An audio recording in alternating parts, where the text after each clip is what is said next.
Rain poured across the cracked pavement as a weary black woman stepped into a small-town coffee shop, uniform hidden beneath a plain coat.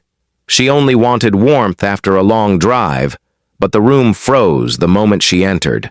The cashier's forced smile vanished, whispers began, and a white officer near the counter narrowed his eyes.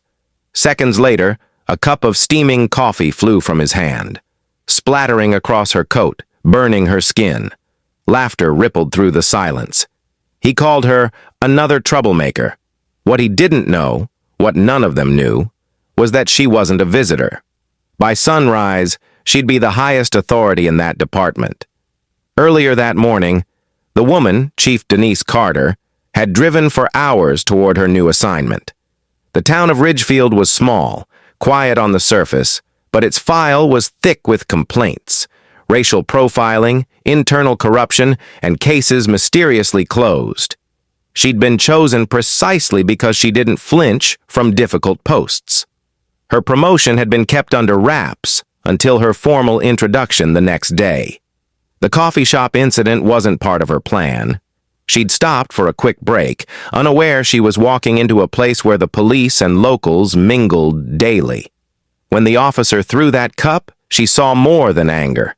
It was entitlement, the kind built over years of unchallenged authority. No one intervened. The manager looked away. The officer smirked, brushing past her as if she were invisible.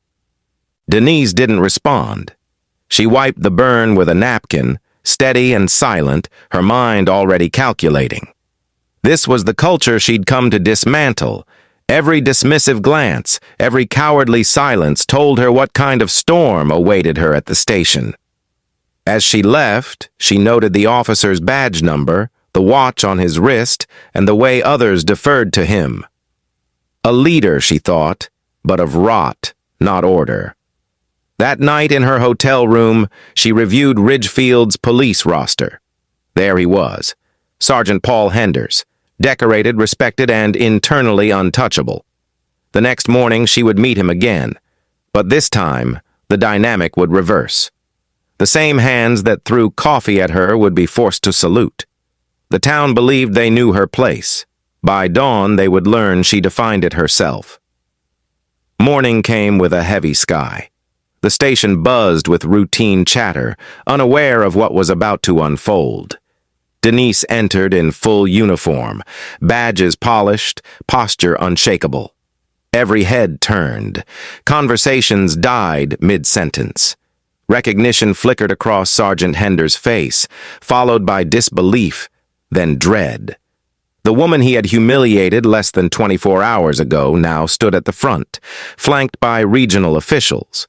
The mayor introduced her formally as Chief Denise Carter, the new head of Ridgefield Police Department.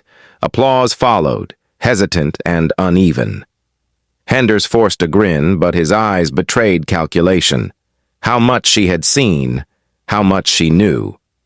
Denise addressed the room with calm authority. Her tone was measured, but every syllable carried precision. She spoke of reform, accountability, transparency. The kind of words that made men like Henders shift in their seats. After the meeting, she requested an audit of all ongoing investigations, particularly those involving minority suspects. Files appeared on her desk within hours. Many inconsistent, others disturbingly blank. Patterns emerged: unnecessary force, false charges, vanishing evidence. Every complaint bore the same signature: Sergeant Paul Henders. Denise spent days combing through records, interviewing overlooked witnesses, and re-examining resolved cases. She found the same story repeated: citizens silenced by fear, officers emboldened by protection. Henders had built his power through fear and manipulation, ensuring loyalty through threats and favors. When she summoned him to her office, his arrogance returned. He smiled as if nothing had happened, as though his rank still gave him leverage. Denise listened, expression unreadable. He dismissed the coffee incident as a misunderstanding, a heat-of-the-moment mistake. She let him finish before calmly laying a photo on the desk, the coffee shop's security footage. The silence between them hardened.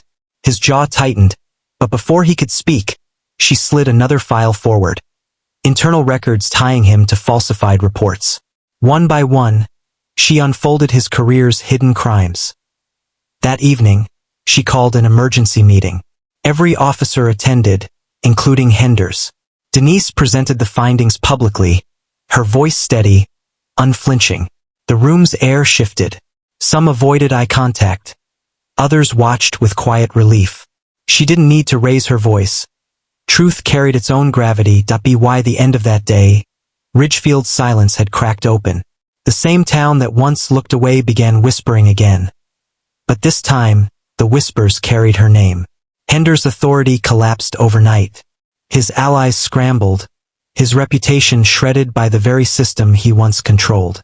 But power rarely surrenders quietly. Within hours of his suspension notice, an anonymous complaint surfaced, accusing Chief Carter of misconduct, claiming she'd falsified evidence to target him. The town council hesitated. Old loyalties stirred. Her credibility hung in balance. Denise anticipated this. She had already forwarded every file, every recording, and every signed statement to the state's Internal Affairs Division before confronting him. Still, Henders wasn't done.